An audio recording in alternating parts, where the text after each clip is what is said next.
the Bleeding Burgundy Podcast, a Washington Commanders podcast for fans, by fans. With your host, Jessy, Martin. What are you talking about? You're out of your mind. John Taman. We finally got professional football back. This is going to be fun. Scott Hartley. Yeah, thanks for having me on. Max Taylor. As long as you got Jayden Daniels, you got a chance to win. Spanning the eras of Washington football. Honoring the past. Commanding the future. And now, the world's worst podcast host, John Taylor. Hey, everybody. Welcome to Friday evening here on the Bleeding Burgundy Podcast. I'm John Taman. I am the world's worst podcast host, and I am your host for the next hour and some odd minutes as we discuss the Commanders' coming up game here out in La La Land against the Chargers, who I like to call the Rams' roommates. Yeah, whatever. They can be whatever they want to be. Well, I thought that was the 49ers based off the attendance last night. No, I think the 49ers are the squatters that have come in there. I think we're going to get the same kind of effect, though. I think that Los Angeles is a lot like our city, in which there's a lot of transplants, and I think that there's going to be people that are going to be sitting there for our team. Yeah, I don't think it's going to be as much as San Fran, but it will be. Yeah. Well, you know, those people from San Francisco, they'd sit down in their electric cars and they just glide on down to. For us, we got to do a whole lot of different things to get out over there, but I'm pretty sure we're going to have a pretty good group over there because really, let's face it, the Chargers are really just visiting from San Diego. I don't care what anybody wants to say. They're not the L.A. Chargers as much as the L.A. Raiders weren't the L.A. Raiders and now the Las Vegas Raiders. Go back home. Yeah, anyway, I don't think I'll probably always call them San Diego Chargers. The San Diego Chargers. I mean, San Diego deserves a team. Los Angeles doesn't need two teams, and I don't care how much the NFL wanted them there. And I don't care that they don't even sell out one team. So why do they have two teams? Right. I mean, well, last night had a pretty good crowd. A lot of fucking San Francisco fans. Right, and that's my good friend over there from South East Virginia, Jessy Martin. Hey, I got the music. Come on in here. Have a seat on the couch. Oh. Don, good to see you again there, bud. Yeah, it's nice to see you. Now, you're appearing this week at the Salted Dick out in Atlantic City, from what I understand. Yes, sir. All right, good. Well, don't suck. All right. And, of course, down here at our bottom on the right-hand side there, you know who he is. I mean, I don't even have to introduce him anymore. Really, I don't. He's the International Fan of the Year. He is the International Fan of the Year. And how's it going down here? All right. We're having fun. Scott Hartley, the International Fan of the Year, consort of the King, from what I understand. Yes, live from the Royal Port of Barrow, which is very windy tonight. So, yeah. A windy port in Barrow. Indeed. We've got 70-mile-an-hour winds, John. Jeez. So, wow. batten down the hatches. 70-mile-an-hour winds. Holy shit. That's hurricane. That's that Hurricane Umberto that came on. It started this afternoon around 50. It's got up to 60, and I had looked before, and it was 72. And I was like, oh, okay. I thought it was getting progressively worse, but it's going to have a high tomorrow at 8 a.m. at about 75. So this dude lives in a house that's made of stone. All you people, they just look at hurricanes like, yeah, fuck it. If a tree hits the house goes, get the fuck off of me. Luckily, I removed the tree from my front yard, so that's not there anymore. There you go. The ancient hedge does have his eyes on you. Now, speaking of ancient, now my friend at the British Museum. I can't remember his name off the top of my head. We called him Old Higgy. Now he's been doing some research, and he hasn't found too much more from the way back in the early days. But he did find that the Hartley family begins to show up in pre-Renaissance era Middle Ages paintings, as you see here with Madonna and Child. There he well, amazing. There he is. So they knew then it was biblical, and I was going to obviously be the International Fan of the Year after that picture, John. You know what I mean? It's that would have to be your great, way to fuck great grand, and I mean pretty great. I mean, shit, this woman's got a halo around her head, and he was born with glasses, so he's Pretty great off the top. So, as we continue along on our journey of learning who Scott Hartley is, there you go. There's your piece for today. And over here on the left-hand side, down at the bottom, our good friend wearing red, Max Taman. How are you today, Max? I'm tired, everybody. But hey, it's Taylor Swift album release day. Happy holidays, everybody. Hey. Jesus Christ, you can't do that when I'm having soda, for fuck's sake. I'm going to spit it all over the place. That is straight up on his mother's side. And if anybody wants, I'll tell you where she lives. Hey, you can go down there and find out for yourself. You know that shit coming from my side. Fuck off. Just a quick one to Deluxe. Hope you well, mate. He's in our chat with us. Obviously, he was in a car accident yesterday. Really? He's Oh, doing shit. well, I believe. Told you not to text and drive, mate. Hope you're all right, buddy. Yeah, I hope it wasn't your fault either. It wasn't. It wasn't by the looks of it. Whiplash sounds like you got smacked from behind. That sucks, dude. Oh, well. You know what they always say, though? Cha-ching. Anyway. Exactly. Hey, man. My neck, my back. Don't finish that. Don't finish that, Jesse. Yeah, thanks for being here, man. And Adrian, nice to see you. Our good friend Adrian, the Bears fan. Of course, he's a good Bears fan. He's not one of the Bears fans that likes to give us a bunch of shit. Some Bears fan wrote this week about how we're sitting everybody this week to be ready for them. It's like, dude, we're fucking injured. And I just felt like saying to him, Shut the fuck up. Shut up. Shut up. Sit the fuck down and shut up. Shut up and sit down. You shut up. Just sit your ass down here and shut up. yeah, the Bears are not the Commanders' Super Bowl. However, the fact that that dude was just completely listening in, now I'm off. Tuned in for the Homo Hartley's blog. Scott takes it like a champ every week. It's all right, Ron. I've met these three, and I'm used to these dickheads, so it's okay. Don't worry about it. Ron France checking in, which explains why Scott really hates French people right there. So, Well, you know, James, how you doing? Cordion. That's all I'm saying. You know, Just remember, Scott, you come up and hug every single one of us when we see you. that's right. I actually do really like you guys. Scott has actually literally fluffed my pillow before. Really? Oh my God. He's fluffed my Really? pillow. Let's see. Facts. Hey, what stays in the Airbnb, what happens in the Airbnb stays in the Airbnb, I boys. told you about that, and we've got Madrid to come, Matt. So That's true. Oh, Jesus. I want you guys to know, just in behind the scenes land, we're gonna have a group message, and he and I are gonna be sitting home, just going, "What the hell is happening?" I do this a lot. Yeah, that's what I call it. You know what? I'll tell you what's always funny is my wife gets up with the dogs at like 4:30 in the morning and takes them outside. Right? I tell her, look, if you stay in bed till 6 o'clock, they'll learn, and they'll stay in bed till 6 o'clock. But the second they move, she gets up and takes them out. And my phone is always going off because it's like 11 o'clock in the morning your time. Y'all are sitting down for 11sies or whatever you call it, and starting to text each other about what the hell's going on in the Commanders world that day. Hey, shout out to 11sies. yeah, I like 11s. I Can you not tell? Well, I'm not going to. Well, I mean, I get up. I'm an early riser, anyways. I get up me- about me 3:30 in too, the like- morning. I get up at 3:30, and then so on the there's a commander chat with is mainly all Brits and Irish and the Welsh. I'm the only American in that particular group, but I'm up with them too. So I start I once in a while start chatting with them, and it's like 3 o'clock in the morning. So. Yeah, I look and it's like, oh, it's nearly lunch. Oh, it's 10 o'clock. Oh, Jesse's up. Yeah. I'm So awake. you're the only American in the dog pile. That's true. What I'm hearing. All right. So anyway, we do have a Commanders game coming up this weekend. There's our general bullshit session of the show. Unless anybody has any more bullshit that they'd like to cover. Max, you got some bullshit? Scott, you got any more bullshit? Coach Simple in the chat. Okay, what's Shout up, out Coach to Simple? Coach Simple. Nice to see you, buddy. Nice to see you. He always gives us the freaking rousing get going for the game this week. And I'm hoping that we're going to get going this week out in fucking L.A. Well, we're going to play the San Diego Chargers, or as I like to call them, the Rams' roommate.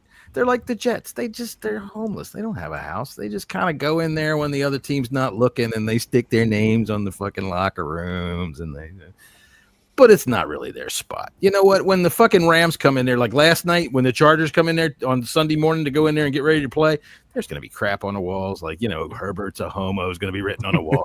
All kinds of shit from the Rams. That just reminds me, by the way, that Eli Manning ended up signing the wall of the Cowboy Stadium with the first win in that stadium. when that stadium opened, the home opener, the Giants played the Cowboys, and the Giants beat them. And Eli Manning signed his name on the wall.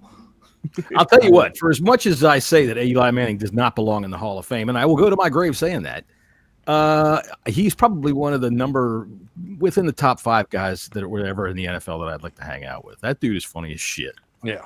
He's goofy. I would. There's a lot of that I wouldn't do to have the opportunity to.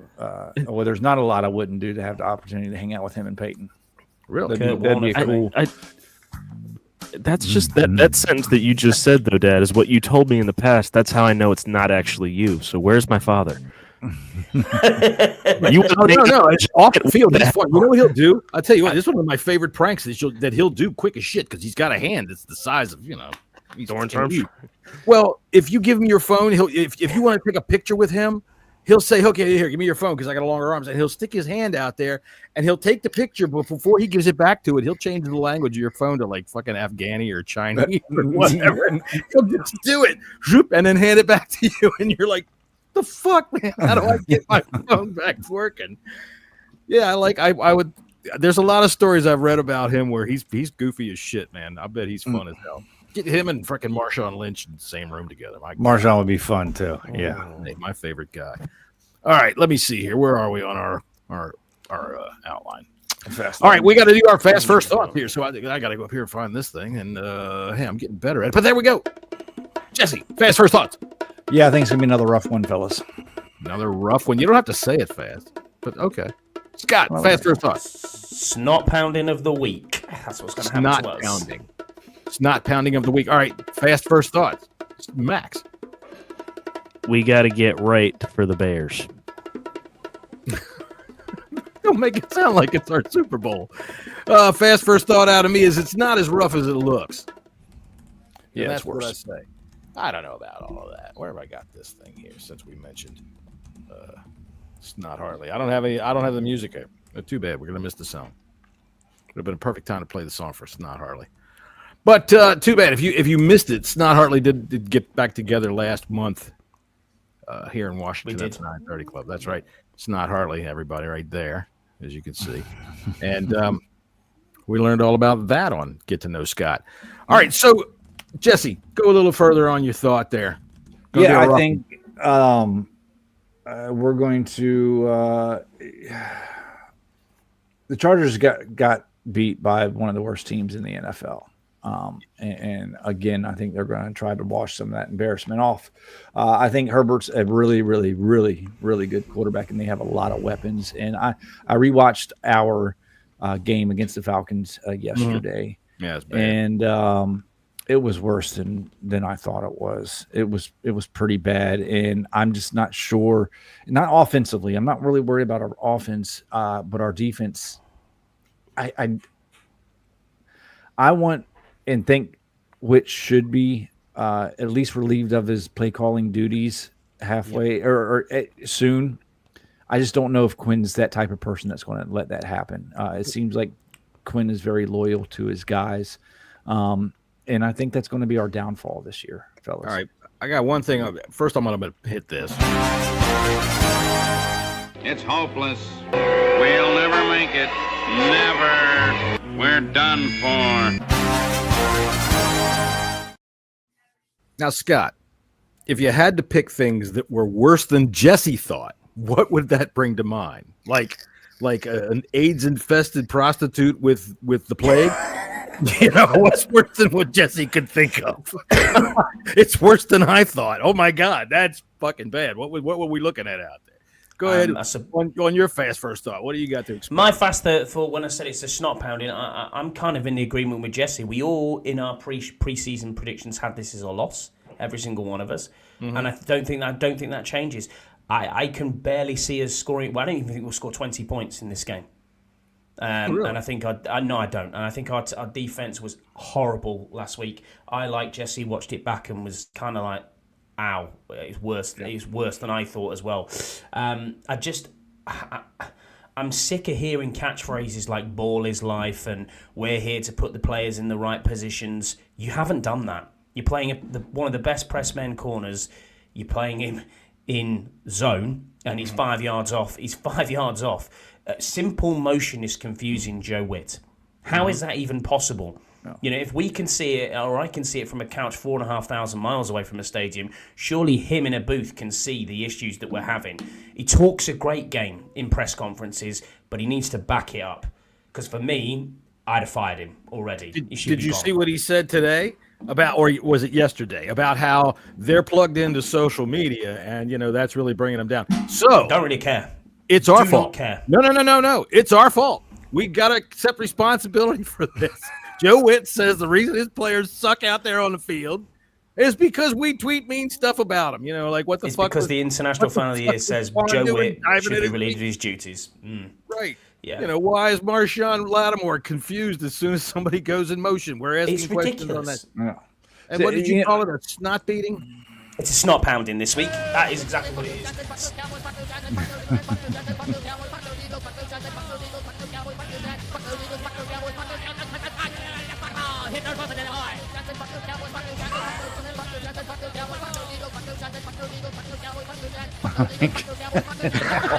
Jesus. It's a 1-minute song. Let's frickin' relax. Great stuff. All right, so okay, you Max are looking ahead to the Bears. I think it's a get right game. I think we got get right because Jesse, for the same context that you were saying about the Falcons last week, we got the snot kicked out of us. We have to look better. Like it's the same context. And the Chargers did lose to the Giants. They put up a good game against the Giants. I mean, and when I say that, they had the typical stats that they do. Their line sucked, and their line still sucks. It's beat up. Alt's not going to play. If you got, we do not have the pass rushers or the defensive line that the New York Giants have. I get that. I don't think we're going to get 2 sacks and 12 QB hits, but I definitely think we can do something about that. Look, I'm sorry. Continue. I just think the pass rush is going to help. If the pass rush shows up and the pass rush is able to get through this depleted offensive line, it's going to help our backfield. Well, obviously, but I think that's on Witt, and you know, Witt never seems to quite figure it out. And when he does try, last week he was running more zone, but he's doing dumb shit with it. Like, as far as I'm concerned, I don't care how many times they run. I was watching George Carmi this week. What did he call it? He called it a simulated rush, sim rush, right? Where they drop Dorrance Armstrong in coverage. And it's like, okay, that sounds great. And I bet it looks cool on the fucking blackboard. But what it really does to me is you're taking your gun and emptying out your bullets by dropping your best pass rusher back into an area where he isn't going to do you any good. His best place to be is right in Justin Herbert's face. Yeah. That's where he should be.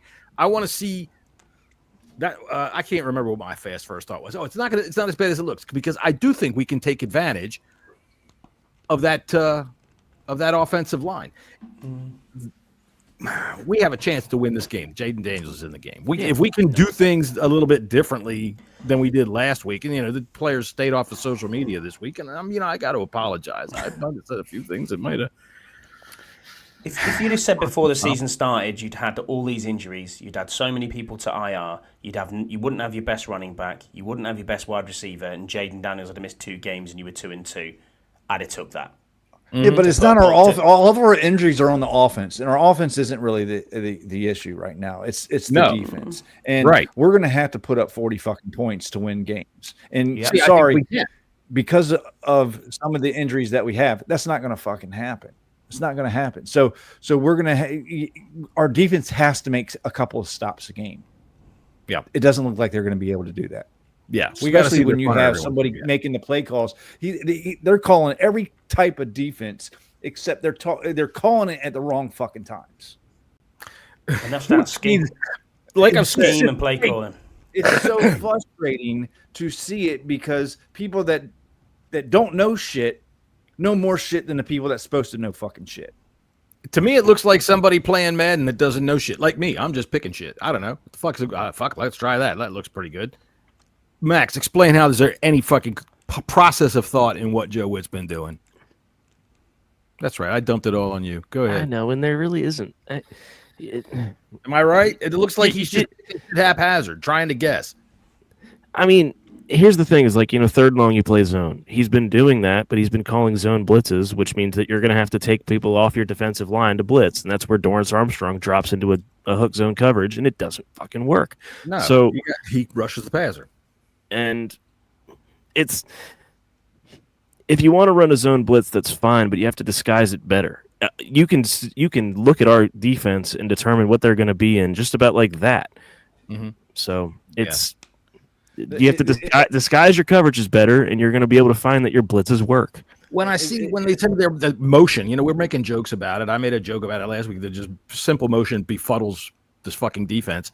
And it is simple motion. I'm not seeing like I used to watch when Joe Gibbs really started to develop motion within all the offenses. He only ran like, I think, 4 different formations, but the way he would fucking change it with motion, you were watching guys running all over the place. We're watching one guy run behind the line of scrimmage. He doesn't fucking do anything. Every once in a while, he might turn around and run the other way.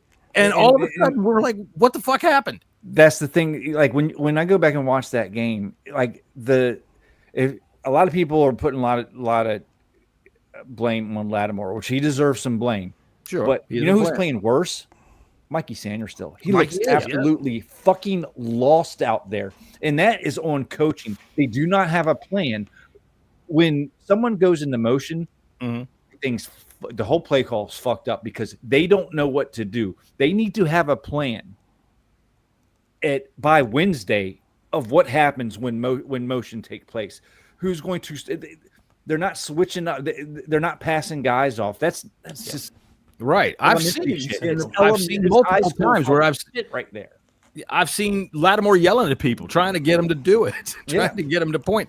What did we see last week on one of the long plays? They're both down there yelling at each other. Amos and fucking Quan are down there talking to each other. They're still in the wrong place. Yeah, they are lost. The secondary is absolutely lost. Mm-hmm. And that's why I don't see it getting any better whatsoever. No. Well, so, all right, why not? Okay, this is the thing. If it's communication issues, every time we talk to coaches, we don't talk to coaches. I don't want to talk to coaches. But every time coaches talk, they think, let's just simplify things. All right, so what are you doing that's so fucking hard? What is this?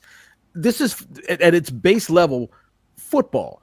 Go ahead, disguise some stuff. But defenses, by and large, they can't be terribly complex to work. You don't have to have all of this fucking bells and whistles and all this kinds of shit to make a fucking quarterback guess what you're doing.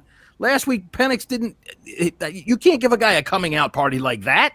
He's been having his head spun around all fucking season, and then you let him do whatever he wants. It drives me crazy how our coaching staff seems to be in this rut this year, where they keep doing something that doesn't work over and over and over again.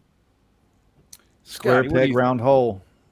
What do you think? Oh, there he is. Yeah, I agree with you. The fan base of Atlanta last week were ready to, kick Raheem Morris out of town. They were ready to boo him, get rid of him because it was terrible. And what did we do? We gave them tons of space. We gave them the best game that they've had all season, and that's a team that had 30 put on them and scored a duck egg. It's like, hang on a minute, you dropped it big time against the Panthers. You come into that and you get what they're seeing as a get-right game, and they absolutely battered us from pillar to post. And again, the same thing is going to happen this week, unfortunately. I just can't see.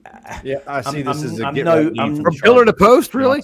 I'm not. There is no positives in this at all. I'll get into the stats when we get into that part of the show, and you can understand it. You can understand it. 12 big plays we've gave up in 4 games. What's up, 12. Timothy? Nice to see you. Is Justin Simmons still available? Timothy Swindell says, because we miss Will Harris desperately. Absolutely. Will Harris wasn't doing so great on his own right. He got like 150 yards on him that night. He had a difficult game against Green Bay, but other than that, he was actually playing really well. So did everybody else. He was like a communicator. Let's face it. Everybody else played great against the Giants and against the Raiders too, except for they didn't. No, for Mikey mostly. We didn't play good. Our defense did not play good against the Raiders, except for our run defense. Do you think the Mikey situation is because it's almost as if he's back to being a rookie because we're putting him in the slot? And he did that in college. Jessy, yeah, but I didn't see it I thought he was going to be better, to be honest with you. I thought he was going to be a Pro Bowl, borderline All-Pro slot corner. It's not like he can't turn it around. It's only week 4. No, I know. I mean, week 5. I get that. But he's not going to be able to turn around if Witt doesn't get his head out of his ass. No, he's got to be able to do something to be able to coach him up. And honestly, at what point do you say to yourself, okay, he really did play well outside? Maybe that's where he belongs, is outside. Mm-hmm. It's not like small corners can't play outside. We've seen it a lot. All right. So I know that Dan Quinn, he likes long corners. He likes, Richard Sherman type long corners, guys that can get out there and really run with people. But Mikey is a pest out there when he's playing on the outside. And a pest can be just as freaking effective. And we saw that last year. He was sticking with guys that he shouldn't stick with. And that's what I call it, a pest. He's sticking to him and just fucking dicking around with him while the ball's coming. He was effective. So when do we look at maybe making that kind of a change? And if we do, can Lattimore move to the inside? Or do you start to say, okay, Mike, maybe you sit a couple of, series here, and let's put it, I almost said I'm willing to give Noah a shot somewhere. We need to change something up. Like, I don't know if Lattimore's just good at getting people's in heads in that fucking bump. A press man, and we just don't see it enough. That's it. We don't, but we're not playing it enough. I'm watching the All-22. There's plays where Lattimore is just all over people, man. And of course, the ball's going to where Mikey's covering. Right, like Lattimore, we always see the bad because that's what they show on TV. Of course they do. Yeah. Anytime anybody gets beat, but there's also times where there's times where Mikey's good sticky in coverage too, and you just don't really see that on the broadcast. But I mean, the times that where Lattimore is getting beat, it's bad. It's bad. It is. Because there doesn't seem to be any help anywhere. All right, it doesn't seem like anybody has any difficulty. Quan Martin's not helping out in the backfield. This is a rough season for Quan too. I don't think Penix had any difficulty picking out single coverage and where it was going to be and who it was, because I think it was all over the damn field. I'm not sure what it is that when you say bump and run, I'm all for that, man. Let's get aggressive. But if you're going to do it, you can't stay. You got to have the horses on the. You can't stay 5 yards off the line and accept the bump. You got to deliver the bump. All right. And what they're doing is they're letting these guys run right at them. And then whatever they want at that point, the receivers got the advantage. And there's no help, So this week we also get to see Omarion Hampton, who's starting to have himself a little bit of a come out. Mm-hmm. But I'll tell you what, let me stick to the roster here. So Max, why don't we go ahead and talk with the injury report? Has it come out yet? Yes, I got it. Yes. All right, so we got the injury report. All right, so we don't have any music for the injury report. So here's Max with the injury report. Thanks for that, John. How we doing? So we have Noah Brown, Sam Cosmi, and Terry McLaurin out. They didn't travel with the team. On top of that, Deron Payne was a DNP today, but that was because of a rest day. Everyone else was in full. For the Chargers, they are without Joe Alt, who has a high ankle sprain, a wide receiver named Darius Davis, who has a knee injury. Mekhi Becton, Will Desley, and Tucker Fisk are all questionable, but they practiced in full today. Mm-hmm. All right. Ron Alt, excuse me, Ron, look at Ron France over there. That's why I got to turn this thing off. There's Ron again. Hey, Ron. The offense will have to do what they did. This is Ron France. So the offense will have to do what they did last year for them to have a chance. Time-consuming 15-play drives, and with a touchdown, the touch of down, we've got to down on the touch. Yeah, control the clock. That's every team's thing, though. Like that's football now. Oh, hey, well, we're playing with Ron. Easy now. All right, Lattimore seems you could be right. Mentally, not physically deluxe. You might be right because cornerback is a state of mind a lot. I mean, you got to be able to have fast twitch reflexes, but you got to. That's why I always say they're cocky for a reason. They have to believe that nobody can beat them. Even the sorriest cornerback has to think that's that a Lattimore's game is the one he gets in the receiver's head. Mm-hmm. That's part of his game, and it's just not happening right now. Yeah, we'll take a look at that in a little bit, James. Yeah, the Ravens are bad. Yeah. All right. So, we can also just segue into that, Jesse, real quick. Our officials this week. Yeah. We have John Hussey is our lead official. John Hussey. He's a hussy. So I'll get into the good before I get into the bad about John Hussey. Above average of his penalties this season, 47% have been the offensive hold or a false start combination. So the offense is where they're calling a lot of their penalties. And with that being said, they call the least amount of automatic first downs be a penalty. So that's defensive holdings, DPI, things like that. When they do call them, that's what it is, but they are calling them the least this year. Bump and run is an option, gentlemen. Okay. They also emphasize they are known to emphasize discipline-related penalties, though. So the unsportsmanlikes, the tauntings, things like that, this crew calls more than anybody. So the bad news, John Hussey, when he is refereeing games, the home team since 2016 is 103-47. Means nothing. There's no home team here. This is the San Diego Chargers that are just fucking living in the basement of the fucking Rams. They're just couch surfing up and down the West Coast. That's it. They're stopping in on the Rams. The Rams are like, Jesus Christ, they've been there for a couple of years already. Do they got the stats of Chargers games by chance? No, I don't have any stats in front of me. No, I was talking about Hussey's stats. I can get that very easily. You're talking amongst yourselves. Yeah, gotta love Hussey. Right. Yeah, Adrian. Yep. You know, you can distract them rather easily with, you wave a couple of dollars around. So, look, penalties it's up to us. That's the way I see it. They can call all they want and do whatever they want. But if we're going to be sloppy, it's whose fault is that? And that's another thing that comes down to coaching. Now, how did we do last week with penalties? I don't recall how we did last week with penalties. It seemed to be rather to me. Just kind of. I don't think it was. I don't think we had nothing agreed on. But listen, when it comes to penalties like cornerbacks, I would much rather them hold or pass interference than give up a 8-yard touchdown bomb. Well, that's what we got caught with a lot last week was a fucking defensive holding because when you can't bump on the bump and run and they get past you, you hold.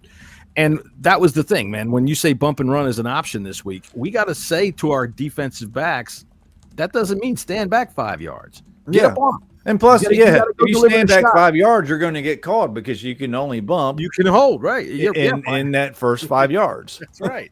That's right. You're asking for trouble. And if you want to see bad defensive back play, for fuck's sake, Benjamin St. Just is going to be out there. He doesn't play a whole lot. Ghost, from what I hear. We better take advantage of that guy. If he gets his first interception. If he gets an INT, the internet's going to break. Don't fucking jinx it. Jesus Christ. God, can you guys just imagine the way that Scouse is going to explode? I can see his head turning red. You've seen that video where they dynamite that dead whale on the beach? That's what it would probably be. Jesus Christ. His head would explode. All right. Anyway, don't say that. Anyway, asshole. We're all way off on that. All right. Where's our list? Where the hell are we? All right. That was the injury report. Yeah. Commander's Recon. All right. We're at Commander's Recon. So let's do the recon.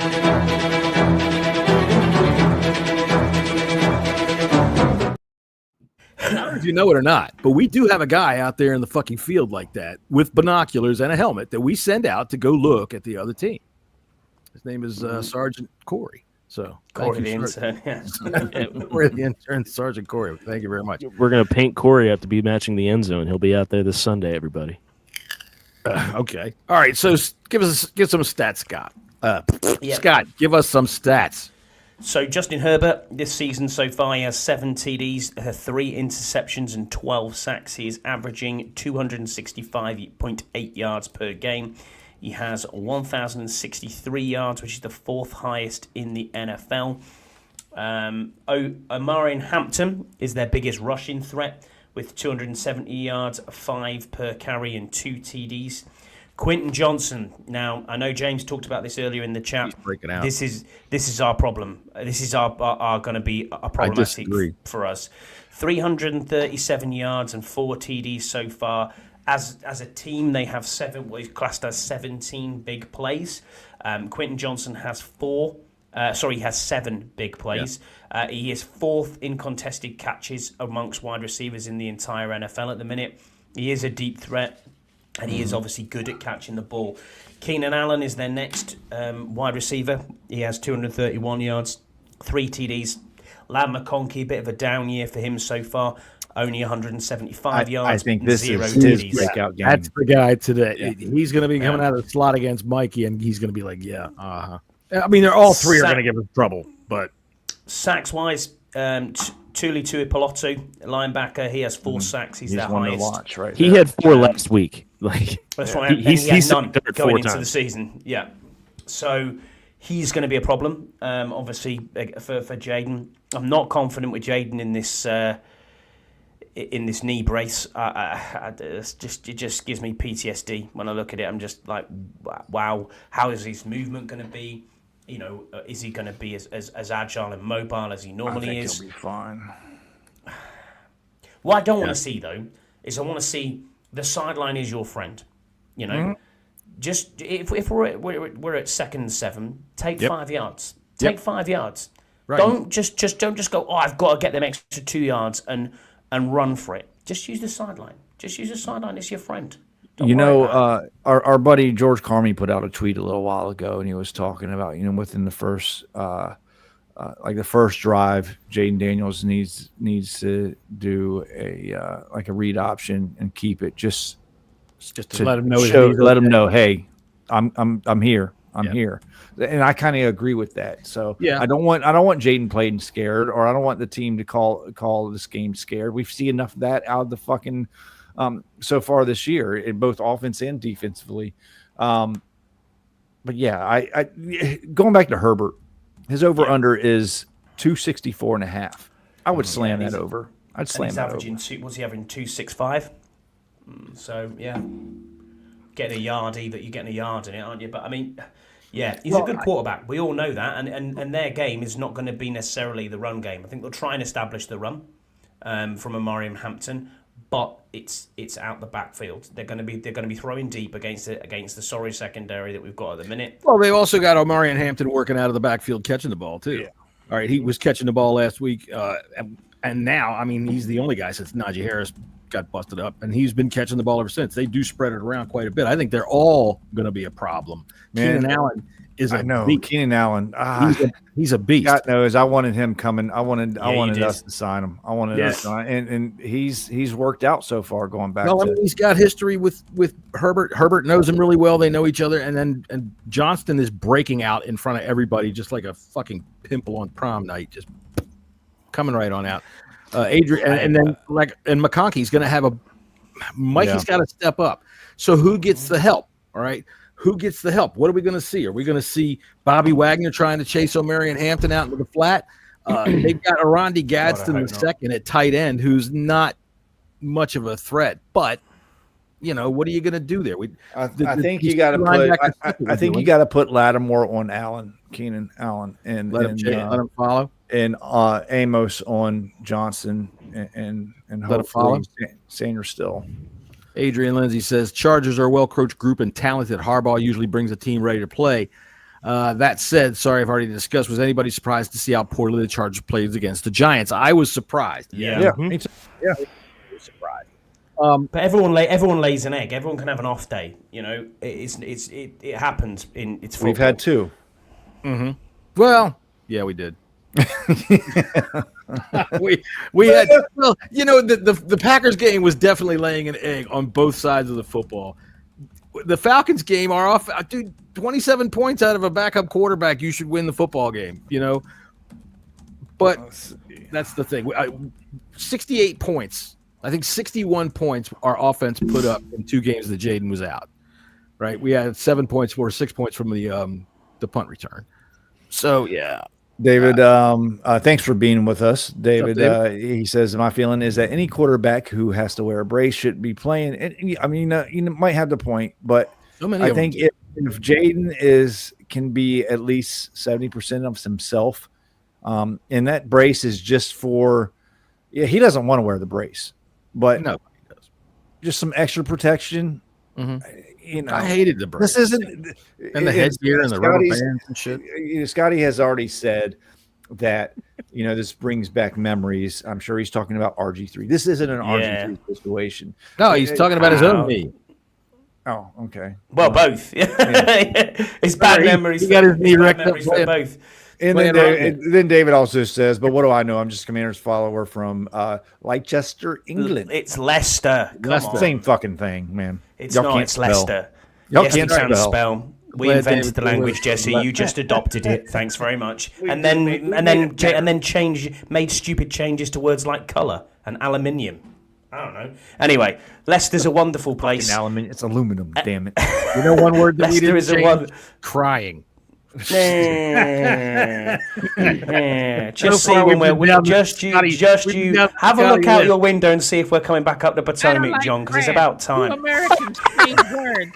There's somebody named. It's long overdue. Come on now. All right, all right. So where are we here? We've talking about we're doing the Commanders recon. So yeah, I think all their wide receivers now defensively, their pass rush isn't what it is without Khalil Mack. Right. So I think he's on IR, isn't he, Khalil? I like our offensive line, and when you say I think Jayden's better than 70%, honest to God, if me too. That's what I was just saying. Like 70% was like the low bar of it. All right, so let's see. Where are we? We are at this one.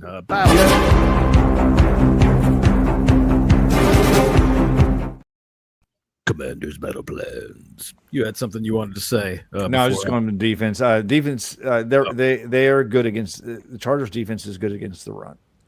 So if we can have some bit of a run game, that will help. Well, they're currently second in the entire NFL against the run. Speaking of that, well, I often think that a lot of times it's because they get up quick and people don't have time to run the ball anymore once they get them. And that is my battle plan for the week.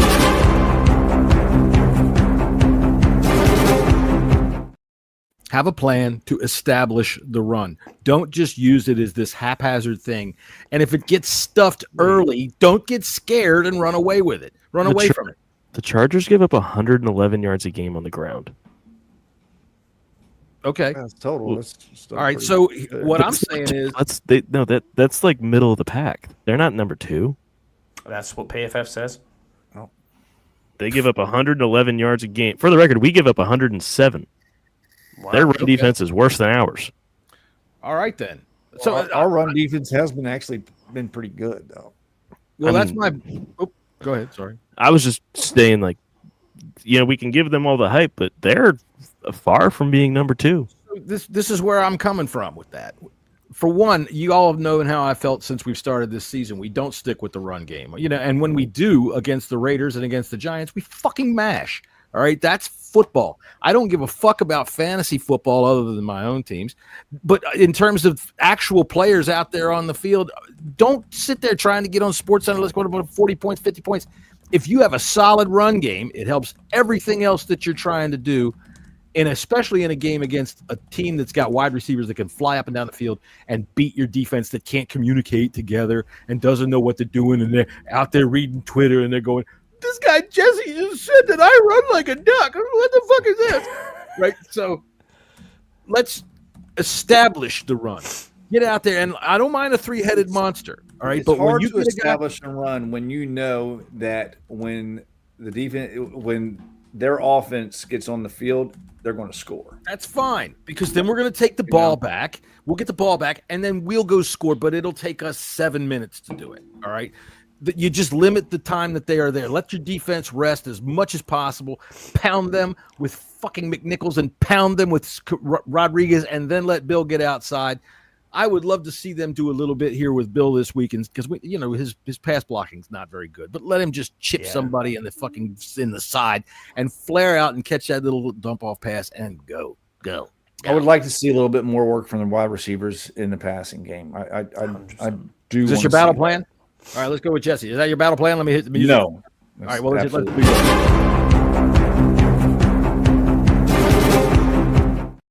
Jessy's battle plan. My battle plan is to actually have a plan in the secondary. There you go. That's a good idea. Actually have a fucking plan in the fucking. All right, listen here, Mikey. You're the bottle cap, okay? John, you're this piece of stick, all right? Now don't let him get past the car. All right, so mine's simple. It's simple, but for some reason, They can't fucking do it. Well, they had a 6-hour plane ride yesterday. Hopefully, they talked about some of the pass rush. Dude, they'll be acclimatized now. 6 hours. You know what happened? Joe Witt probably turned around onto him and said, "Would y'all shut up? I'm watching Kung Fu Panda."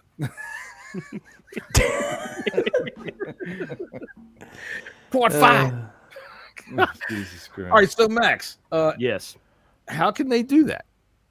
How can they do it? Just How can they communicate on defense? No, to have a plan in the secondary. What are you going to do with these receivers coming at you? You just got to communicate. If we're struggling with motion, you got to be pointing them out. You got to be vocal with it, and you have to show who's going to be on who and what's what. It's. I mean, I understand I'm giving nothing answers, but you just got to talk, and they don't talk. Everyone's locked in their own thing. All the time, but they don't ever listen. Well, yeah, because you're you and I'm me, so they got to talk. They don't listen to you. Right. So they have to talk to each other. I see. Okay, so just basically handle motion better is what I'm hearing. Pretty much. Matt, Jesse, you agree with that? Just handle. You know, if they're playing zone, Handle who you're passing off to. Know your correct zones where you're supposed to be. And please stop cheating your zones. That's the common problem. We're getting caught because someone wants to get greedy. I just watched the highlight while we were on air on the long pass they had to Pitts on their first drive last week. Mm-hmm. Mikey is playing the flat, and for some reason he is standing on the hash. That's not the flat. Stop cheating into the middle because no one's in your zone. Cover your zone. Be where you. Scott, I'm going to put this to you. Last week they're playing tense.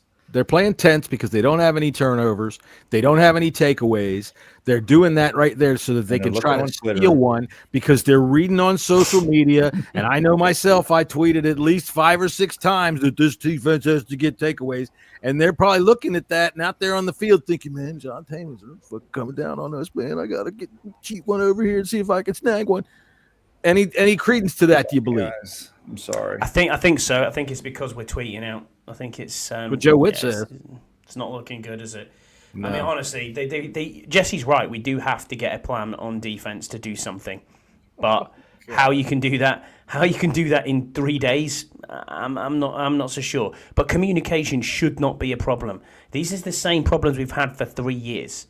You know, well, even longer. I mean, how many times do we hear Ron Rivera say it's communication issues? It goes back past Hazlitt and shit, man. It probably does, to be fair. I mean, when did Joe Witt, turn into Jack Del Rio? Because I'm not seeing anything different here.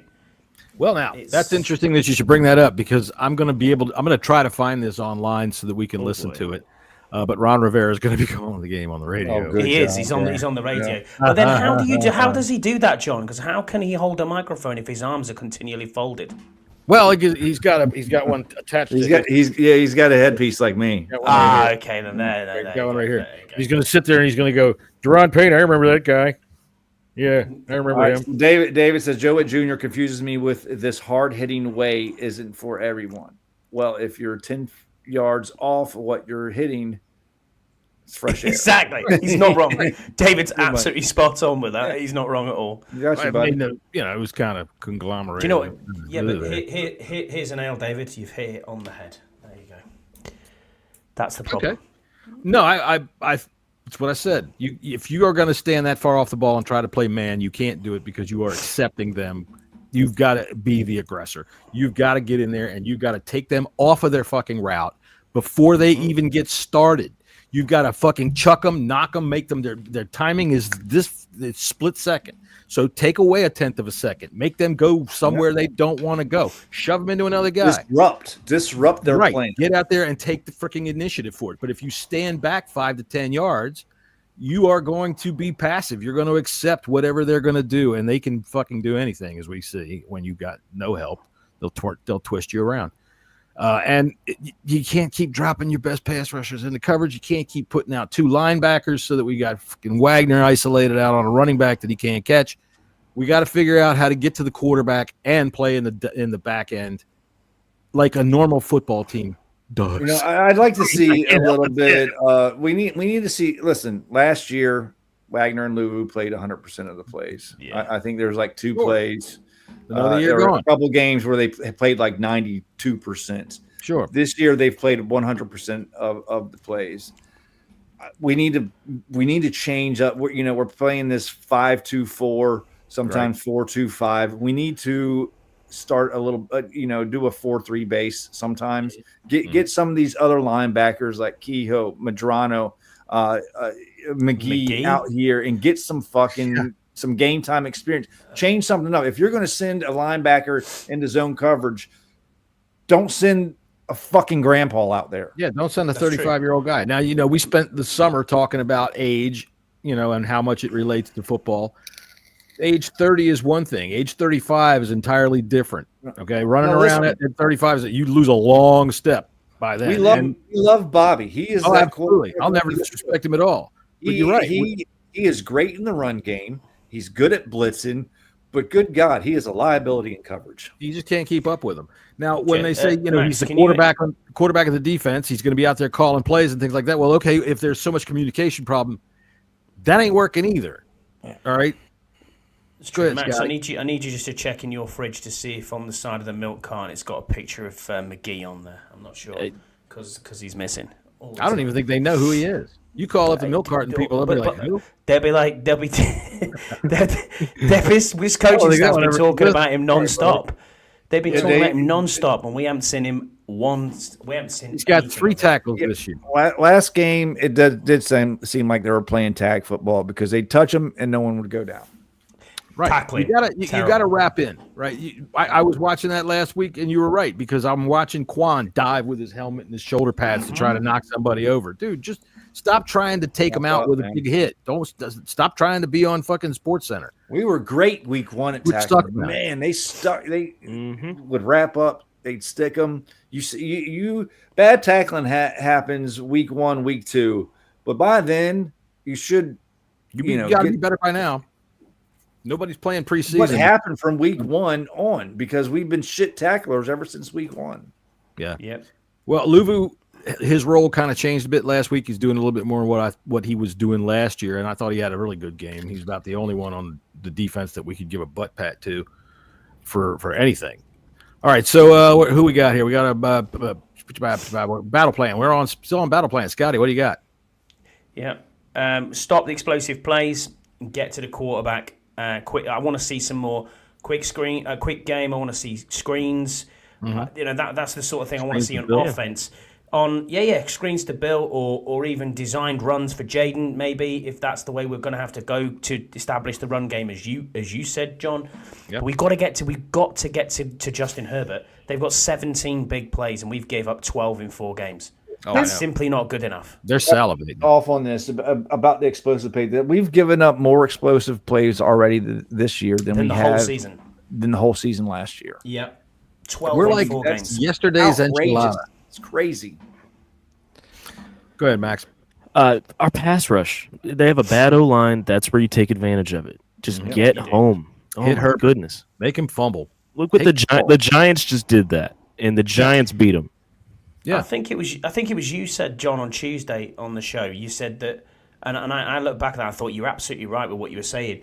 You were one who was saying it seemed like second down was third down for them. There was times in that game where it was, it's 2nd and 14, and then we're back to first down again. Mm-hmm. We were great on first down, awesome on first down. Yep. But 2nd and 3rd down was absolutely shit, atrocious. Yep. Yeah, it was terrible. All right, so we got to go see who's going to be a man on a mission this week.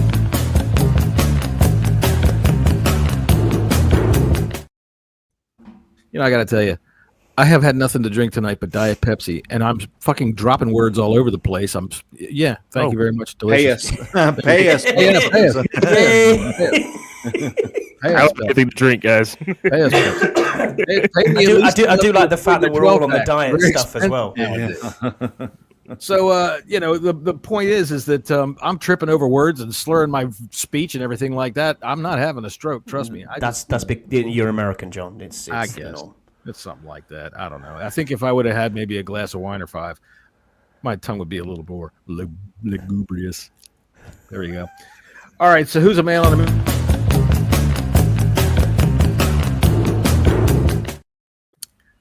Max, who's your man on a mission? To build off of my battle plan, Mr. Deron Payne, you got to show up more than you just did last week. Yeah, baby. I like when he shows up, man. When he's having a good game, everybody feasts. He was shit last week. It was almost like he was sick. It was almost like he wasn't feeling well. He had the one play where he knocked the ball out of Bijan, but that was it. He was just getting swallowed up. It was like he wasn't even interested in playing. I was shocked when I rewatched that, how bad Payne was that game. Yeah. All right. Who's your man on a mission there, Scotty? My man on a mission is Marshawn Lattimore. It has to be this week. He's got to step up. He's got to show us what we traded for, because for me, I hadn't seen anything from this guy, and I'm sitting there thinking, was this the right trade to make? I know he's a really, really good corner, but he was. Show me. He was.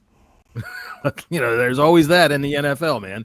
Guys are good or were good, and a lot of times "were good" is the one that really starts to take precedence. And I hate to say it might be looking like that, but I'd like to see a pick out of him this week. I'd like to see him at least pass defense.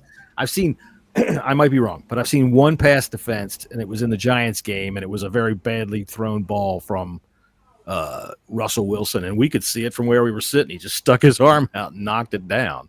He was pretty good against Neighbors, though.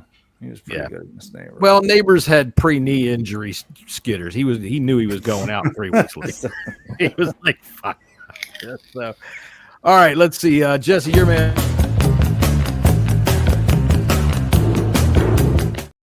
Who you got? I'm going to stay with Max's theme, and I'm going Dorrance Armstrong. Take advantage of the liabilities on the Chargers offensive line. You need to have a big game. If we have a chance of winning, you need to call us like a strip sack. I want to see this defensive line really go after Herbert. Knock him off his mark. That's our only shot of winning this game. Von Miller, you got a backup in front of you. I want to see him feast. That would be nice. Let's see. My man on a mission this week's going to have to be Jayden Daniels. And, you've got Chris Moore is, running out there as your number 2. Chosen Robbie, or Robbie Chosen, or Robbie Armstrong, or whatever Anderson. His name is this year. He's changed his name 5 fucking times. The artist formerly known as Anderson. Whatever. He looks like the guy from what was that movie with the fucking Wayans brothers with the dude that had his hair all over the damn place? How to not like and act like a chump while being a danger. That one. That was a funny movie. They're the best. Funny movie. But I look at him and I think, damn, why would you do that and then be as stupid as you are? Robbie Anderson has never been a guy, or Robbie Chosen has never been a guy that's ever struck me as being all that bright. Oh, wow. So I don't think he'll even see. I also want to put kind of on the flip side of what Scotty's man on a mission. Mikey Sanders still's got to have he's got to show us something too. Yeah, because he's been just as bad, if not worse, than Lattimore. Are we expecting Bates to play? Yes. He's right. My man on a mission is the running backs, and I want to see it from Chris Rodriguez hard. I want to see him fucking slam those guys so that when Bill gets in there and Bill makes those cutbacks, I don't want anybody to catch up to him. That's what I want. Thunder and lightning. All right, I want the fucking Rodriguez hammer. And then the freaking James got a question. Do you think Peters Quinn should be questioned as to why they haven't put Noah Brown on IR, considering he's been injured? It's 3 weeks, man. I don't think so. If he doesn't play next week, that's a question for then. Could be then. But if they were hoping that he'll be back beforehand, or thinking there was a better than a good chance, or better than a 50-50 chance that he was going to be back in 4 weeks, then there's no questions needed. He said I think it's 4 weeks already, Jesse. Right, and then I think the only game he played was against the Giants, wasn't it? Yeah, so it'd be if he misses next week, it would be 4. Yeah, he got hurt early in the Green Bay game. So Noah Brown. Ow. And then Quinn says, "Well, then you're not coming with us to Los Angeles." He said, "But I want to go to Los Angeles." And they said, "No. If you're going to act like you're hurt all the time, you're going to have to stay home here in your room." I don't know if you think he's acting like he's hurt all the time, but we didn't talk about it. I get tired of this guy. I'm getting tired of him. I'm just every week they're talking around. God, I am. I'm talking about Noah Brown. I'm tired of him. What's that? I said I hope he comes back and scores 3 touchdowns in I one do game. too. I do too, but I'm going to not bet on it. I'll tell you that. I would love to see any Commander score a touchdown. But for Noah Brown, I would love to see him get back on the field. And last year, I don't care what anybody wants to tell me, he dropped a good chunk of passes when Jayden was injured. Now, granted, the ball might not have been perfect, but if all you need is perfect, the ball he got hurt on, he dropped. Get on the field. Let's get on the field, man. Get on the field. I'd rather bet on him spraining a toenail, but you know what I mean? It is what it is. It's honestly, we're picking up the dregs of society, the dregs of the wide receivers here. They've had an opportunity to do something about it, and I look at every other wide receiving core and think that's probably better than ours. Well, it doesn't make any difference. I mean, what were you going to do? You know, Terry and Debo, that's Terry. pretty good. You know, no, I get that. I get that.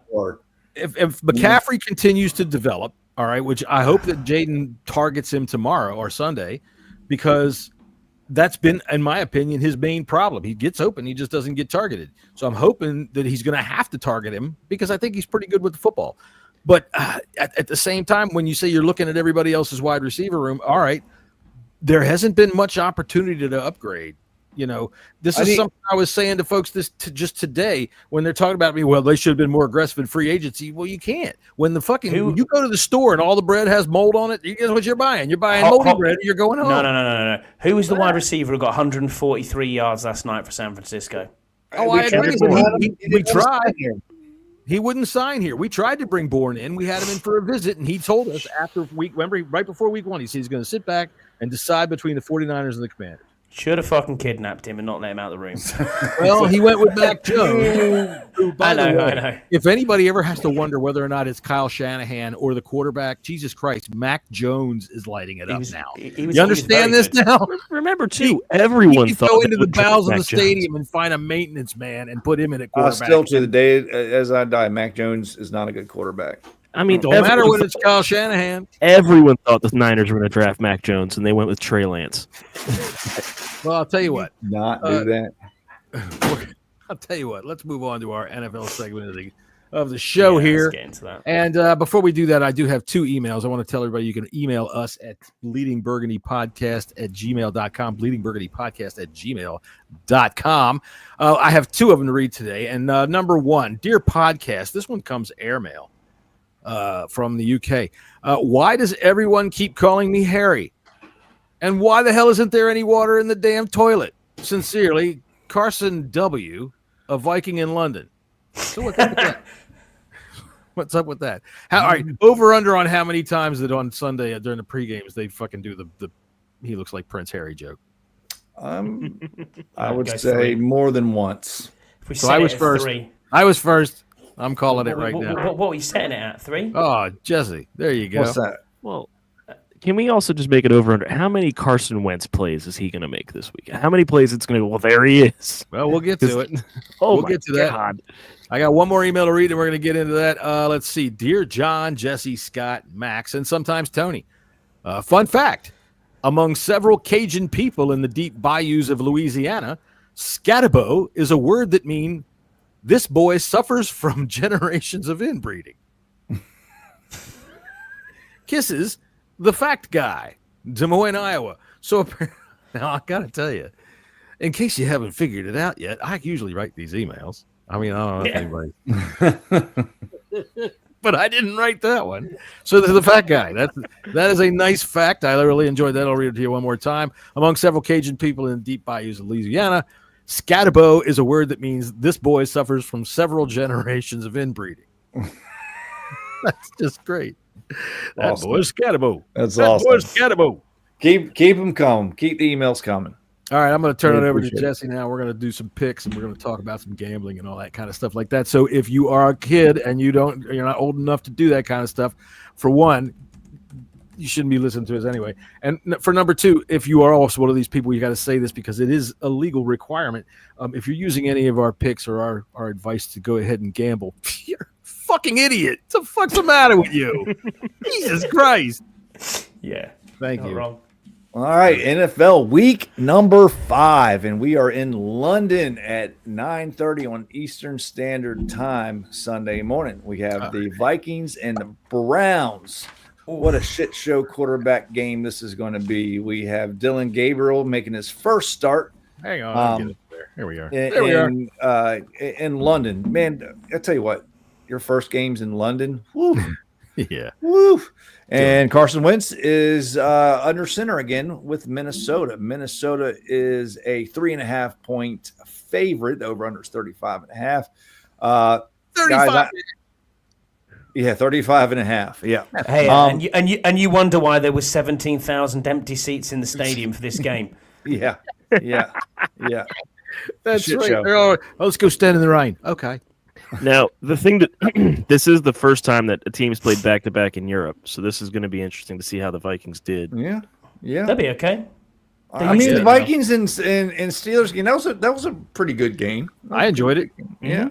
I enjoyed it. Somebody called me dumb right near the end of it, telling me I was stupid to take the over of 40.5, and then boop, there it went. Also, just say that the Steelers got hosed on that fumble call, where the guy's laying out of bounds and touched the ball and it's dead. That is such a my bullshit god, rule.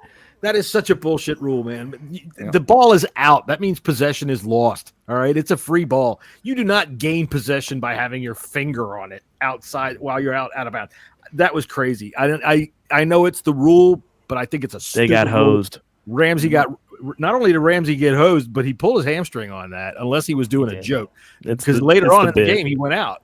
Yeah, it's the bit. He went out because he was cramping. But there's a thing where you cross the line holding your hammy, and then you do the gritty. Oh. Which for $15, everybody, you can watch a video of John doing the gritty in his front yard. I could do it. Really? Okay, for $15? Okay, send it right now. Send it to me.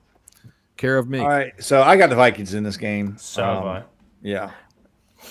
I'm going to take the Browns. Wow. Me too. I'm taking the Browns. Really? Yes. And I'm going to say it. I'm going to give you a prediction here. Hold on a minute. This is going to be a 13-6 game. Vikings all the way. I'm taking. I got a prediction that's coming in. London fans will watch history. History will play out in front of their very eyes as Carson Wentz and Dillon Gabriel light up the sky for a combined 39 interceptions. An intercontinental record that experts say will last forever. So there you go. I think that's what it's going to be. It's probably going to be like a 12-6 game, and it's going to be won by whoever fucking returns a fucking goddamn turnover first for a touchdown. I'm picking the Browns for the same reason I picked the Giants last week, because it's a rookie quarterback and no one knows what to expect with him. I'm going to take the Vikings because it is a rookie quarterback, and I know what to expect from the Vikings defense. They will take the ball away. They're going to smack them around. I think the Vikings win rather large despite Carson Wentz, like they did against the Bengals. David's talking about the Spurs stadium. Yeah, I like how they do their turf. It's good. The way it comes in and out. Burrows is taking you to Spurs as well, so that'll be quite a good trip. You get to go on the top. You get to go on the top of the stadium. That'll be pretty cool. I cannot wait for my trip to London and Spain in next 5 weeks. Woo! I'll tell you what would be fun is when Carson Wentz starts throwing his usual interceptions tomorrow, if you guys could get everybody in the stadium to yell, "Use the brush! Use the brush!" Jesus Christ. All right, what's next? All right, we got the Houston Texans at the hapless Ravens. Baltimore Ravens. What is going on with the Ravens? Are you guys ready for this injury report? Because this is just who's out. Chidobe Awuzie, Marlon Humphrey, Lamar Jackson, Emory Jones, Patrick Ricard, and Roquan Smith. Yeah. The starting quarterback for the Ravens, everybody? Cooper Rush. Yeah. And for some reason, the Texans are only favored by 1.5. Because the Texans are shit. They are this season. I'm taking the Texans. Cooper Rush played pretty well for the Cowboys. It wasn't too bad. I'm taking the Ravens in this game. And even though, I'll tell you what, I'm taking the Ravens in this game, and I'm thinking Cooper Rush is gonna have himself a bit of a day because the fucking Texans are hapless too. They're not very good. Over under is 40.5. By the way. Yeah, I'm thinking that sounds about right. I'm gonna take Houston. I think that the Ravens are just too beat up everywhere. I mean, even with those players, they're still not. The Ravens are still not very good. I mean, their defense is worse than ours. Yeah, Henry is fumbling every freaking other time he gets the damn ball. It seems Until he like. doesn't.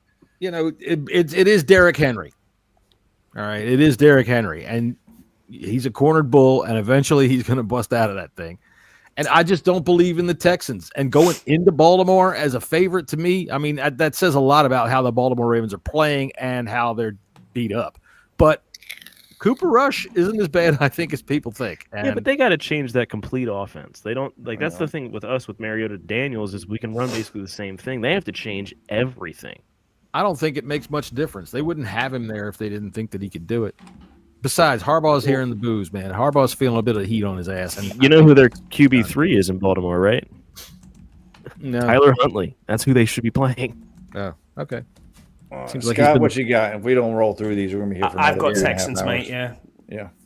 Right on. All right. Next, we got this is a great, fantastic game to watch. The New York Giants at the New Orleans Saints. The Saints are favored by 1.5. And Jesus, flip Giants. a coin. Hey Siri, flip a coin. It's tails. The Saints are winning. Yeah. I'm taking the Giants. In fact, my card says Ravens plus 1.5, Giants plus 1.5, Colts minus 6.5, Chiefs minus 3. That's my card for the week at 1172 plus 1172. If you want to make some money, don't listen to me. But that's what I think you should do. Yeah. I am. I think I'm going to take the Giants, and I just don't feel good about it. Do not put any money on this game. Anybody. Give me you do, you're a degenerate. Give me that defense against Spencer Rattler. You know, absolutely. Give me that defense against Spencer Rattler. Simple as So that. you're taking New Orleans, are you? I'm taking the Giants. No, Max, you're on New Orleans. Yeah, that's what the coin flip said. Okay. All right. Another fucking fantastic game. Miami Dolphins at the Carolina Panthers. The Dolphins are favored by 1.5, and I guess I'll go with them. Nah, Tyreek Hill just got injured. He got his leg snapped like naughty, a pretzel. Bad. Naughty leg. Yeah. I'm going to take the Panthers. They're up and down. They got Rico Dowdle this week. The Dolphins, Jalen, it's Dowdle versus Waddle. They got Jalen Waddle. We got Rico Dowdle over there. I'm saying the Panthers this week, and that's with no conviction at all.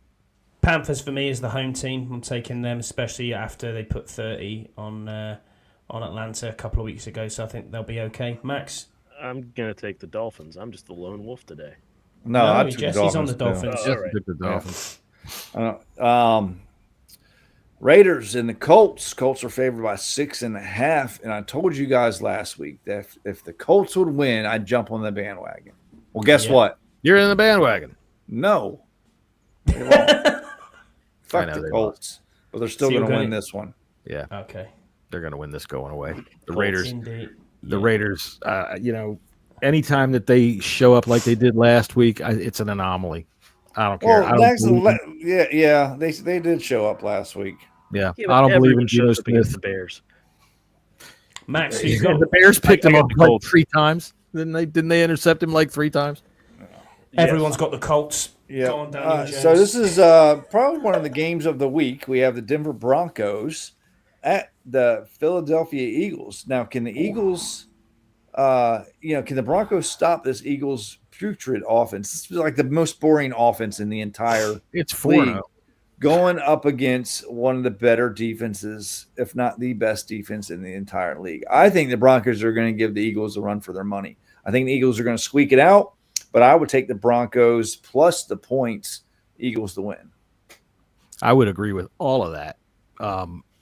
But I also remember they are boring. Boring wins. They're winning. And the last time that A.J. Brown made a bit of a stink, he busted out like you wouldn't believe. They took him in the other room and they said, okay, A.J., here's what we're going to do for you. And they did. And I think that they're going to do it again. But the Broncos, that's a good defense. You got Patrick Surtain's going to be trying to lock him down. Mm-hmm. I'm looking more that this is going to be a better game from Saquon Barkley. That's where I think the Eagles are going to win this game. Mm. Yeah, give me the Eagles, unfortunately. Max. All right. Give me the Broncos. Yeah. Okay. I don't hate that. I don't hate that. I promise I'm not just doing it. I wrote this before the show. That's all right. I hope you're right. I don't hate that pick. The Eagles they're not going 17-0. Yeah, I'm not convinced on this. I look at the Eagles; they're all one possession games, and those flip. It's an oblong ball that bounces weird directions. Like yeah, or it's a run back for a touchdown off a goal. Exactly. Like a 340-pound guy going 18 miles an hour. Yeah, it's like a runaway truck. So we got the Cowboys at the Jets. Cowboys are only favored by 1.5. This could be a fun game to watch. Just kidding. I noticed it's an awful 1 o'clock window this week. Yeah. I noticed in Manhattan they put the nets out for Jets fans. You know, they go up to like the 10th floor and they put nets out, so no matter where you jump, unless you really give it a good push. I'm going to take this is just for shits and giggles, but I'm taking the Jets just because. Wow. I want to see the Cowboys fucking tumble. Yeah. And the Jets just could be that one of those teams that like squeak out a win on accident. I think they can do it. What we also know here in the States is that Andy Burrows. All right. I'm taking the Jets too. Fuck it. They're at home. I think that they've got good defensive backs and the Cowboys offense, even though I think Dak's playing really well. You know, that I think is going to be a good game to see how Dak matches up against their defensive backs and see how Javonte Williams, who's been playing well, matches up against their defense. But I like the Jets for being at home and fuck the Cowboys. That over-under is 47.5. And Fields ain't playing that bad. No, they're 0-4. Well, did you guys see the news? Like 140 yards a game, I think. Did you guys see the news today about Jayden Blue? Mm-mm. He had to change his shoes at practice because he was wearing Louis Vuitton cleats, and he was getting such bad blisters on his feet that he had to change in the middle of practice. You know what I think of when I hear Jayden Blue? Oh boy! You know how. Jessy, don't get it mistaken with Bonnie Blue. That's a totally different thing. Well, no, you know how they'll get like a Hollywood movie or a Hollywood star, and they'll make a porn star that's kind of. Remember they made Sarah Palin, and they found some chick that looked like Sarah Palin. Oh yeah. Jayden Blue, starring in "Ride Me, Cowboy." So Jerry World. That's right. Come on down to Dallas. We've got Jayden Blue. All right. Scott, give me Dallas. Cowboys too. Yeah. All right. We got the Tennessee Titans at the Arizona Cardinals. Arizona is favored by 8.5. Over under is 41.5. If we're gonna keep it a buck, Titans are just bad. If we keep it a buck, they're ass. Yeah. Exactly. They're bad. Cards easy. So I'm going to Arizona. I think everybody should be going with the Cardinals. Tell you what, I'm going to give you a quick impression of the Cardinals running back room.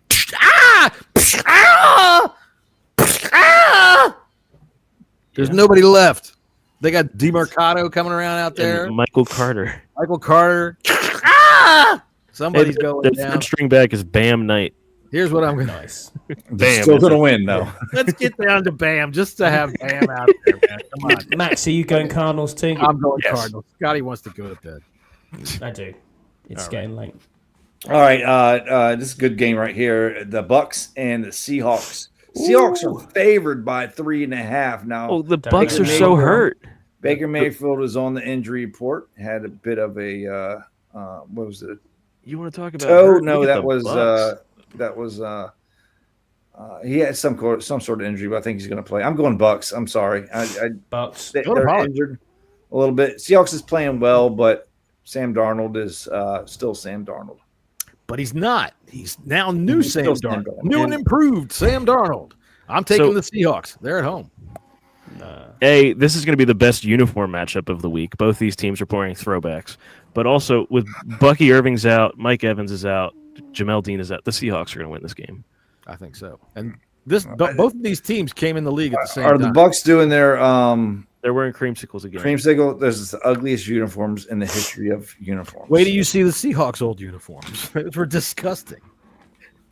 They just looked like a cloudy day. They did. Let's see. Detroit and the Bengals.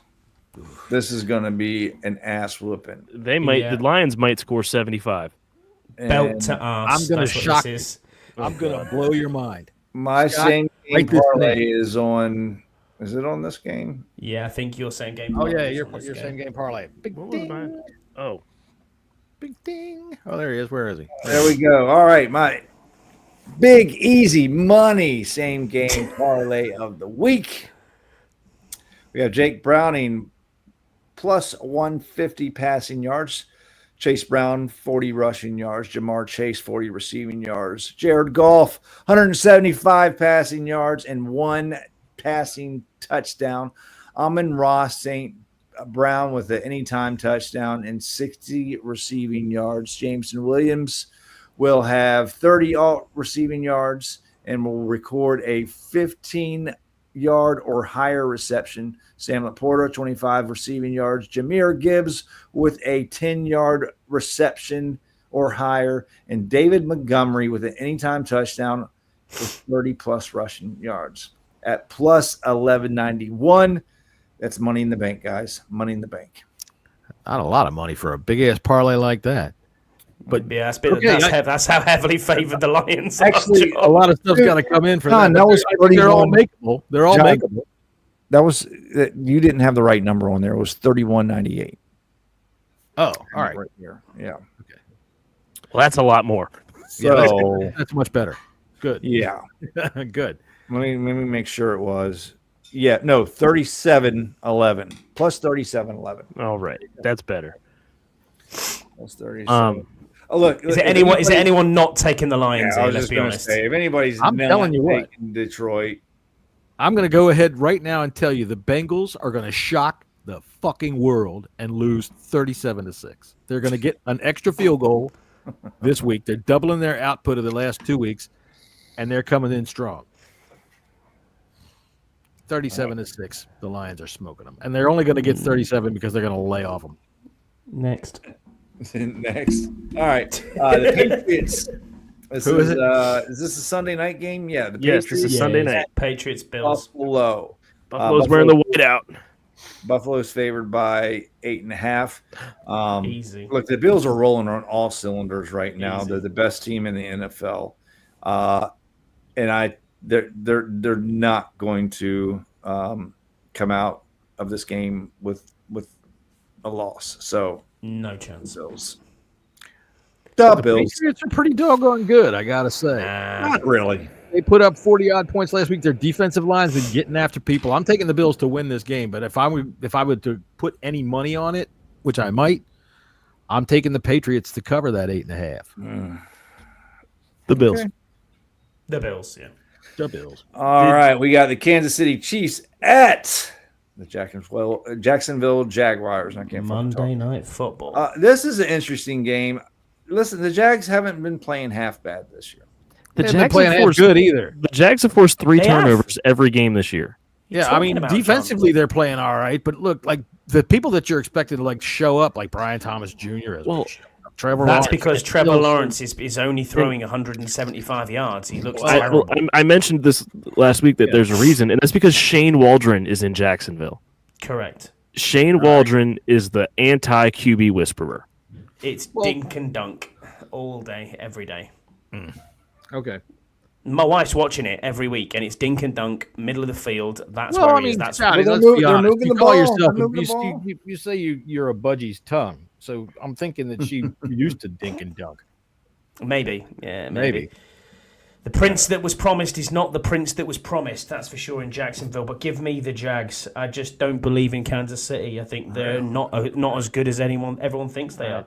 Really? I think they are pretty hopeless this season. I think they had a very good win last week against a beat up Ravens side. I think this is going to be a good game. I think it's going to be. I do too. And I think it'll be a decent game. I think the Chiefs are starting to. They started off bad. Yep. But I think they're starting to find their footing. And give me the Chiefs. I definitely am going to take the Chiefs. I think that they figured. They haven't quite turned the whole corner yet, but that was a stomping they put on the Ravens last week. And as bad as the Ravens have been, it doesn't make any difference, man. They stomped them. And I think they're going to – I don't think this game will be much of a question. It's not going to be that close. It'll be probably interesting and exciting, but I would say the Chiefs win probably by at least 10. 3-1, the Jags. Chiefs are 2-2. No Give chance. me the Chiefs. Give me the Chiefs. We'll see. They've got all weekend to listen to that new album. The Chiefs are going to win this game. Fucking Scott's like, he's getting all. You'll see. I'm gonna prove y'all right. These Jags are gonna fucking. I can't. That's my wife now going. Oh, back Jacksonville. Right. Oh god. All right. Game of the week, guys. Game of the week. Washington Commanders are flying, or they've already flown over to the West Coast to take on the San Diego Chargers at 4:25 at SoFi Stadium. The Chargers are favored by 2.5. I've seen it as high as 4. The board's all over the place with this. Yeah, it is. You can't fucking figure out where to put this. I kind of lay that on Dan Quinn because he's very cagey with his injury news. I like that. Over under is 47.5, and if I would bet on anything in this game, would be the over. I think this is going to be a high scoring game. I really do. But give me the Chargers laying the points. Yeah, they win. I'm going to say 37-27. Okay. Let's see here. Max, go ahead. Give me the Chargers to win for the book, but it's not going to surprise me if Washington pulls it out. Oh, Adrian, what are you talking about? This show's great. It's hard to chime in due to delay. Are we on a delay? Sometimes if you're... Hang on a minute. Hold on. Motherfucker. It worked. I don't think we're on a delay. Sometimes if you're on mobile, there's a delay with your chat going through. Is there really? Okay. I didn't know that. I am replying to people in the chat, so I'll do my best. But that's what I'm here for. I'm the chat guy. You know, Deluxe makes a good point. Shouldn't the Seahawks uniforms incorporate flannel? And I agree. They should be. There should be a Starbucks on the field. Homeless. They should make a Starbucks on the 20-yard line. That's right. And then another one on the other 30-yard line. Max, who did you take in this game? Fucking hell. Give me the Chargers for the book. Chargers for the book. All right, okay, score prediction. Me, yeah, it's a Chargers win, unfortunately. We all backed the Chargers preseason. No, when we do not did all. Our predictions. Oh, okay, John. Do this way now. Yeah, you did. I did at the preseason, but at the preseason, my prognosticating powers were not at their peak performance. Well, you were wrong last week. I know I was wrong last week, but I'm not going to be wrong this week. The Commanders are coming out of SoFi Stadium with a 31-24 win. Woo! 34-21 win. Wow. Game-winning 54-yard field goal, says David Clark from Leicester. Matt Gay would be the toast of the town if that happened. Hey, that is Matt Gay's home stadium. Yes, sir. Town since Max, Abraham Lincoln. What's your prediction? Score in 7 years ago. No, me. 34-28 Chargers. 34-28 Chargers. Jesse, what did you say the score was? 37-27. 37-27. I was gonna go 40 burger, but I was like, you know what? Fucking no. 31-17. Feeling pretty good Chargers. about things, aren't you? Huh? Feeling pretty good about yourself. He's having a decent night. Nah, I'm not going to go 40. Fuck. 31-17 Chargers. 31-17 Chargers. Boy, you really don't have much faith in this offense. I've got no faith in this team whatsoever in this game. None. God damn. Well, I got to tell you, Scott, if you really feel that bad about it, in New York they've got nets. So if you want to jump, you no, I'm just hoping. You know, you don't back. We do this thing in Britain where you never back your team. So if you don't back your team, you can't be then surprised, can you? No, I get that. Well, you sure did, Deluxe. You sure did. Yeah, Deluxe told Jesse what the score would be last week. Well, so did we all. And I got to tell you, too, Deluxe, like Sunday night, I don't know, right around 11:45, right? Game's over. Everything's over. I'm laying down to fall asleep. And the fucking phone chimes off, and it's Jesse. I fucking told you. So... All right. Look here. Let's see here. I got to go over here to this part of the screen, and I got to do this kind of thing here because I got to scroll down to this so that I can put on this and say, okay, everybody, Scotty's very tired. He didn't have a nap. I didn't have a nap, but Max did. See, there we go. Max did have a nap. That's why Max is happy and cheerful. But Scott, on the other hand, look, I'll tell you what, Scott, here's what I'll suggest. Go rub some NyQuil on your gums and hit the sack. All right, everybody, we will be back on Tuesday. We will be back on Tuesday at 5:30 Eastern time here on the United States Eastern Seaboard to go ahead and discuss what I think is going to be a Commanders victory over the Have a great show, guys. the Rams roommates. That's all I'm calling them, the Rams roommates. And yes, we'll probably have Tony on next week because Max won't be here. And if Tony doesn't want to be on, well, then fuck it. We're just going to throw out an invitation. I'm just going to pick a random email address and see who comes in. Right? We'll just see who pops in. All right. Until then, everybody, we will see you when we see you.